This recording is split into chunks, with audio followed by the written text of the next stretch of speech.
गेल्या 15 दिवसांपासून राज्याचे माजी मुख्यमंत्री आणि विद्यमान उपमुख्यमंत्री एकनाथ शिंदे यांनी विधानसभा निवडणुकीच्या यशानंतर राज्यामध्ये आभार यात्रा सुरू केली आहे।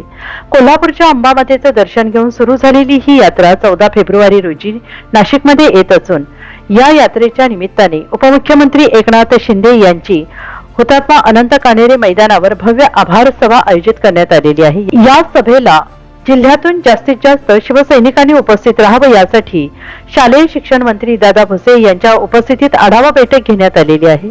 14 फेब्रुवारी रोजी उपमुख्यमंत्री एकनाथ शिंदे यांची सभा यशस्वी करण्यासाठी सर्व पदाधिकाऱ्यांनी परिश्रम घ्यावेत असं आवाहन या बैठकीत करण्यात आलं आहे।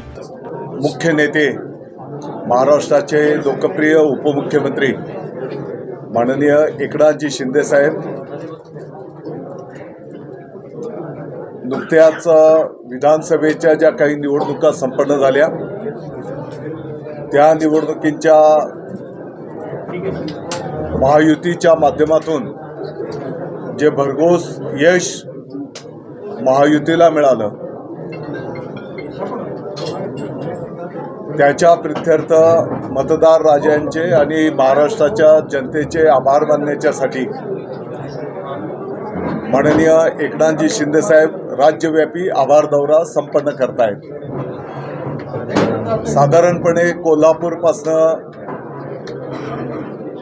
दौऱ्याची सुरुवात झाली, देवी मातेचं दर्शन घेऊन नंतरच्या काळामध्ये जालना, पुरंदर, नांदेड आणि त्याचाच एक भाग म्हणून 14 तारखेला नाशिक जिल्ह्याच्या मतदार राजांचे नागरिकांचे आभार व्यक्त करण्यासाठी एकनाथजी शिंदे साहेब नाशिकला येत आहेत आणि त्या संदर्भात नियोजनाची बैठक आज शिवसेनेची या ठिकाणी संपन्न झाली। मला वाटतं की अतिशय उत्स्फूर्तपणे सर्व नागरिक शिवसैनिक त्यांचं स्वागत करतील। उपमुख्यमंत्री महोदय जिल्ह्याच्या नागरिकांचे मतदार राजांचे आभार व्यक्त करणार आहेत। जो काही सविस्तर कार्यक्रम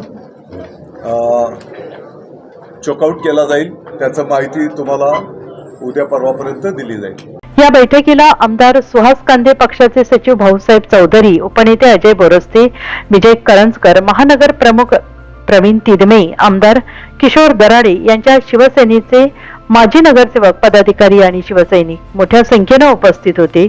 NCN न्यूज साठी रोहनदानी, नाशिक।